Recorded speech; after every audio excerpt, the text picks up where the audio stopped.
을요 침묵의 살인자라고 얘기를 하더군요. 네. 뭐 대표적인 성인병이기 때문에 아마 TV를 보고 계신 분들 중에 중년 분들이라면 아마 고혈압약 섭취 드시고 계신 분들 꽤 많을 겁니다. 그러게요. 예. 최근 이 고혈압 약에 발암 물질이 검출됐다는 소식이 전해지면서 많은 분들께서 이 식약처 홈페이지 들어가는 바람에 뭐 홈페이지가 다운되는가 하면 월요일 아침부터는 뭐 병원과 약국을 찾아서 문의를 하는 이 쇄도가 일어났다고 하죠. 네, 이 고혈압약 발암물질 논란이 일어나면서 지금 발암물질이 포함된 혈압약을 정부에서 이제 판매 금지시키고 있는 상황이죠. 과연 이 고혈압약에서 나온 발암물질 도대체 어떤 물질이고 또 식약처에서 언급된 290여 개의 성분은 어떤 성분인지 알아보도록 하겠습니다. 김태민 세길법률특허사무소 변호사입니다. 어서 오세요. 안녕하십니까. 네, 안녕하십니까.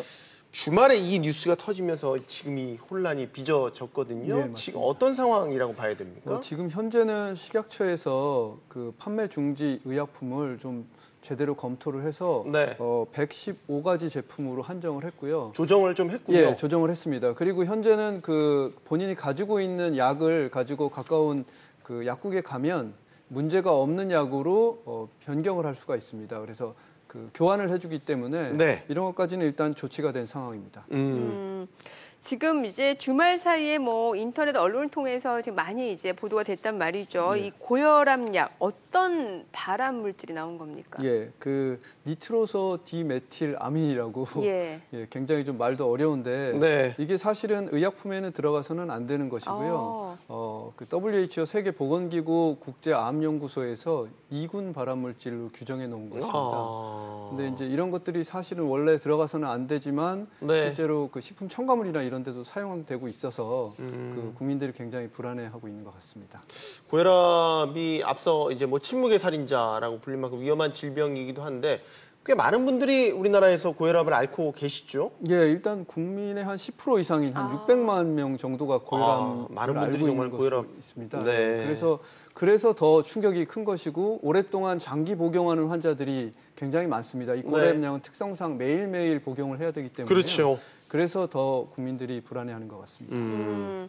자, 그러면 지금 논란이 되고 있는 이 고혈압약에서 나온 그 성분 발사르탄에 대해서 이야기를 나눠보도록 네. 하죠. 지금 발사르탄에 포함된 앞서서도 언급을 드렸던 N-니트로소 디메틸아민 이게 이제 문제가 되는 건데 지금 발암 추정 물질로 이미 분류가 된 상황이라고. 예, 하면서, 맞습니다. 예. 그 2군이라고 되어 있는데 사실은 이게 좀 1군, 2군, 3군, 4군 이렇게 되어 있는데 네. 1군이라고 해서 더 위험하고 이런 건 아닙니다. 다만 암을 일으킬 수 있는 그 확실한 증거가 있기 때문에 1군으로 되어 있는 거고 2군은 네. 발암이 추정되기 때문입니다. 그래서 2군이라고 해서 발암이 더 암을 유발할 그 가능성이 약한 것은 아니고요. 또 위험하지 않은 것도 아닙니다. 아직 근거가 없는 예, 거군요. 맞습니다. 그러니까 동물 실험은 확실하게 근거가 있는데 인체에 대한 근거가 없다는 것입니다. 인체에 대한 근거가 예, 없다. 맞습니다. 예. 그럼 이게 어떤 부작용을 일으키게 되는 거죠? 일단은 그 요번에 문제가 된 건 그 고혈압약의 원료인 발사르탄 자체가 문제가 아닙니다. 네네네. 그 발사르탄을 제조하는 과정에서 그 제조 회사의 오류로 인해서 이런 물질이 생성이 된 것이고요. 불순물이 예, 포함이 맞습니다. 됐다. 제조 예. 공정이 이제 그 아무래도 문제가 그 중국 회사에서 제조하다 보니까 문제가 발생한 것으로 보이고요. 네. 그래서 이 불순물이기 때문에 모든 고혈압약이 문제가 있는 것은 아닙니다. 그래서 그 부분은 좀 주의할 필요가 있습니다. 오해를 하면 안 되겠군요. 그럼 발사르탄 자체는 문제가 없다 이렇게 예, 이해하면 맞습니다. 되는 발사르탄 건가? 자체는 수십 년 동안 고혈압약으로 널리 복용돼 왔고 아무런 문제가 없습니다. 다만 그 특허가 만료가 되면서 흔히 말하는 복제약, 제너릭이라고 하는 예. 그 복제약을 동일한 제조 공정이 아니라 여러 회사들이 다른 제조 공정으로 만들다 보니까 아무래도 기술이 그 부족한 회사에서는 이런 만드는 과정에서 발암물질이 생성된 것으로 보입니다. 아까 그 발암물질인 니트로소 디메틸아민이 포함된 것으로 추정이 됐다. 예, 맞습니다. 예. 그 식약처에서 이제 중국산 발사르탄 사용 가능성이 있는 82개사 최초에는 이제 219개 제품에 대해서 판매 중지, 제조 중지를 결정을 했는데 일단 일부 수정이 되긴 했지만 예, 대표적인 제품을 좀 소개를 해주실까요? 이제 저도 그 홈페이지에 보면은 식약처 홈페이지나 지금 언론에 많이 보도가 돼 있습니다. 네. 근데 저희가 사실은 이름을 들어도 대부분의 이 국민들이 처방전을 직접 보는 것도 아니고 봐도 어떤 이름인지 알질 못합니다. 전문의약품이기도 예, 맞습니다. 하고. 그래서 그 뭐 이름들이 그 수많은 제조회사에서 나오고 있는데 그 이름을 사실은 우리가 확인하기는 어렵고 제일 좋은 것은 가까운 그 구매처인 약국이나 네. 본인이 처방받은 병원에서 확인하는 게 제일 좋을 것 같습니다. 알겠습니다. 중요한 거는 그 해당 중국 업체에서 생산하는 예, 맞습니다. 네, 발사르틴. 예. 그 제조 과정에서 나왔던. 예, 네, 맞습니다. 알겠습니다. 네. 그러면은 그 제품 중에서 일부 제품은 판매 제조 중지가 해제가 됐단 말이죠. 맞습니다. 그러면은 네. 어떤 근거로 이게 해제가 된 상태죠? 결국은 그 원료를 식약처에서 그 중국의 그 저장화하이라는 회사인데 그 회사에서 만든 원료를 사용한다고 식약처에 신고를 한 업체를 최초에는 전부 다 금지를 시켰습니다. 그런데 실제로 식약처가 조사를 해보니까 그 원료를 사용하지 않고 위탁 제조하는 과정에서 다른 원료를 사용했기 때문에 그 회사 제품은 일단 문제가 된 원료를 사용하지 않은 것으로 판별이 돼서 네. 그 판매 중지를 해제한 것으로 보입니다. 그 문제가 된 중국 업체가 생산한 그 발사르탄.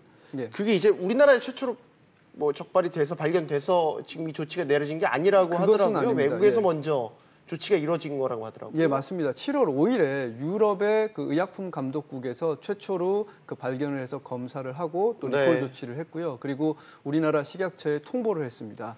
그래서 식약처에서는 일단 우리나라에 판매되고 있는 원료들을 검토를 하고 네. 그래서 이틀 뒤인 그 7월 7일에 네. 바로 그 언론을 통해서 발표를 하면서 판매 중지 조치를 취했습니다. 네. 그러면은 지금 해외에서는 어떤 지금 조치를 취하고 있는지 궁금해지는데 사실 미국 식약처 같은 경우는 굉장히 그 감독이라든지 규준에 있어서 까다롭기로 유명하잖아요. 예, 맞습니다. 어떻습니까? 그 제외국의 경우에는 이런 예. 문제가 발생하면 그 문제가 된 의약품을 복용하는 환자들에게 뭐 서한을 보내거나 고지를 하는 제도가 있다고 알고 있습니다. 다만 이제 우리나라에서는 아직 이런 문제들이 많이 발생하지 않았기 때문에 아직까지 그런 절차나 이런 건 없습니다. 그래서 다만 이런 언론 보도 또는 그 병원이나 약국을 통해서 이런 처방이나 이런 그 약이 판매되지 않도록 금지하고 있는 조치가 유일합니다. 네, 지금 이제 조치가 문제가 된 게 지금 1회에 한해서 대체약품을 구하는 환자들에게 비용을 받지 않기로 했다. 이런 대책을 그러니까 내놨단 말이에요. 재처방이 가능하도록 그렇죠. 한 거죠. 네. 예. 이게 뒷붓개책 아니냐, 혼란만 가중시키고 말이죠. 이런 지적이 좀 나오고 있어서요. 그런데 현실적으로 그 지금 현재 수많은 그 유해 물질들이 있기 때문에 이런 것들을 사전에 완전하게 예방하는 것은 불가능합니다. 이번 경우에도 국내뿐만 아니라 유럽에서도 사실은 사전 예방이 안 됐기 때문에 이런 문제가 발생한 것이기 때문에 네. 단순히 뭐 식약처의 뒷북 대책이라고 보기보다는 이번 조치를 그 사전 예방에 좀 더 집중적인 관리가 필요하다 이런 그 전환점이 되는 그런 사건으로 삼았으면 좋을 것 같습니다. 그럼 일단은 지금 고혈압약을 복용 중이신 분들이 뭔가 일단 좀 주의해야 될 필요가 있을 것 같은데 내가 먹는 또 아니면 내 가족이 먹는 이 고혈압약에 발암물질 성분이 포함될 수 있는지 그 부분을 확인하기 위해서는 지금 어떻게 확인 절차를 거치면 됩니까? 예, 일단 그 본인이 지금 가지고 있는 약을 사실 봐도 이게 어느 제약회사에서 그렇죠. 만든 건지 알 수가 없습니다. 네, 알 수 없죠. 그래서 아까 말씀드린 대로 식약처 홈페이지나 이런 보도자료를 봐도 알 수가 없고요. 제일 확실한 것은 그 처방을 한 병원 또는 그 약을 구매한 그 약국에 가서 직접 확인을 하는 게 가장 빠를 것 같습니다. 어느 제약사 건지 예, 확인을 맞습니다. 하고. 그 본인의 예. 그 약이 문제가 있는 제품인지 아닌지를 확인하는 게 가장 중요할 것 같습니다. 네. 이번에 어쨌든 사태가 촉발이 됐고 예. 발암물질을 일으킬 가능성이 있는 약이 포함된 고혈압약, 성분이 포함된 고혈압약 예.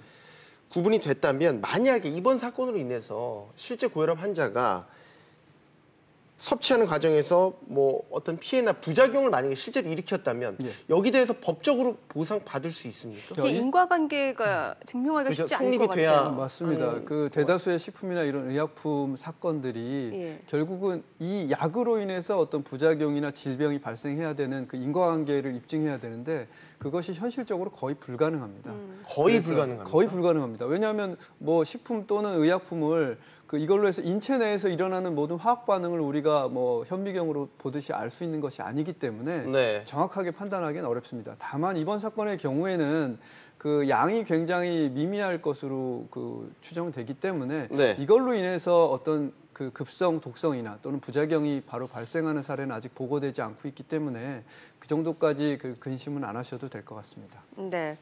자, 그러면은 지금 이번 문제 결과적으로 고혈압약을 복용하는 국민들이 워낙 많기 때문에 지금 많은 분들이 불안해하시는 것 같은데 정부가 어떤 조치를 취할 수 있는 상황이라고 예, 보십니까? 일단은 지금 문제는 이 원료 의약품의 문제입니다. 네. 완제품의 문제가 아니기 때문에 지금까지 물론 식약처가 잘하고 있겠지만 원료 의약품에 대해서 좀 더 그 조사를 강화해야 될 필요성이 있고요. 원료 의약품. 예, 맞습니다. 그리고 지금처럼 유럽에서 발생한 사건을 우리가 통보받을 것이 아니라 좀 더 그 긴밀한 협조를 통해서 실시간으로 직접 우리가 좀 진행 상황을 알 수 있으면 더 사전 예방에 도움이 될 것이라고 생각합니다. 알겠습니다. 어쨌든 고혈압약 논란 주말을 참 시끄럽게 만들었던 네. 이슈였습니다. 김태민 변호사와 이야기 나눠봤습니다. 감사합니다. 잘 들었습니다.